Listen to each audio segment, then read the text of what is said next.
In September 1991, two hikers descending a jagged ridge high in the Alps stumbled across a human body jutting out of the melting ice. While local police initially suspected a missing modern mountaineer, the presence of a copper axe and a birch bark container dated the remains to more than 5,000 years ago. High-altitude ice locked his tissues in place almost immediately, shielding the organic material from the water and oxygen that typically drive decomposition. This geological accident handed researchers a perfectly sealed biological window into prehistoric humanity. Oxford geneticist Brian Sykes set out to determine if usable DNA could survive within bones that had been frozen for 50 centuries. Most researchers at the time remained skeptical, assuming the genetic code was too fragile to withstand the ravages of time and environmental exposure. Sykes successfully sequenced the ice band's DNA and found a genetic profile that perfectly matched a living woman in modern-day England. This discovery proved that a direct, perfectly readable biological thread connects living individuals across thousands of years of history. This connection is made possible by a specific biological mechanism, mitochondrial DNA, or mtDNA. Standard nuclear DNA scrambles traits from both a mother and a father every generation, creating a unique but fragmented genetic mix.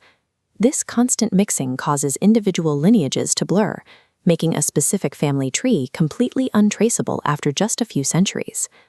Mitochondrial DNA sits outside the cell nucleus and passes exclusively from the mother to her children, remaining entirely intact. Because it does not mix or degrade, this microscopic code acts as an incorruptible biological archive, reaching back tens of thousands of years. This sequence of molecules persists long after iron weapons rust and paper scrolls decay, serving as humanity's most permanent record of the past. Sykes realized that if this technique could link one woman to a 5,000-year-old mummy, it could map the ancestry of an entire continent. His team began a massive genetic census, sequencing the mtDNA of thousands of living Europeans.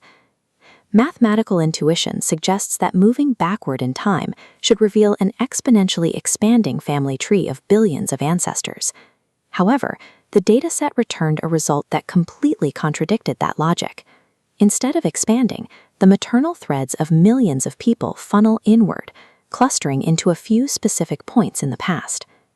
The maternal lineages of nearly every person of European descent converge down to just 7 distinct genetic origins.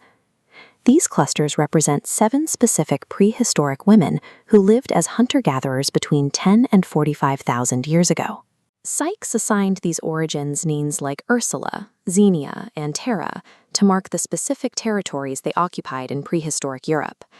These 7 individuals survived the extremes of the Ice Ages to become the literal mothers of an entire modern continent. Traditionally, we look for history by excavating physical ruins or examining fragile museum artifacts. Every cell in your body currently carries this unbroken biological thread, an ancient archive duplicating itself billions of times over. The human body serves as the ultimate living monument to survival, written in a genetic code that refuses to be erased.